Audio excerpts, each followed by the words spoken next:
مش هقول لكم على حلاوتها عندهم. بصي كل حاجه صحيه جدا جدا جدا، بيتميزوا ان هم فعلا بيتفننوا في ان المنتج يطلع صحي بكل تفاصيله. بصي طاجن البايركس ده خطير. بصوا المجات الاصليه، بصي الحاجه، شايفين الكواليتي؟ والله انا ما عارفه اصور ايه ولا ايه، الواحد محتار. بصوا طب انتوا عمركم شفتوا فرشه بالجمال ده؟ اصلا تحسيها سيليكون. بصوا شايفين؟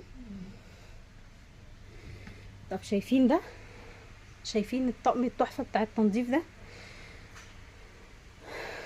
طب بصوا ده، والله زبونه كانت عماله تلف عليه مصر كلها. شايفين؟ ده بتاع الخلود وبس. اي حاجه نظيفه مميزه هتلاقيها في براند الخلود، وهم اللي عاملينها، مش مستوردينها من حد، لا ده تصنيعهم. بصوا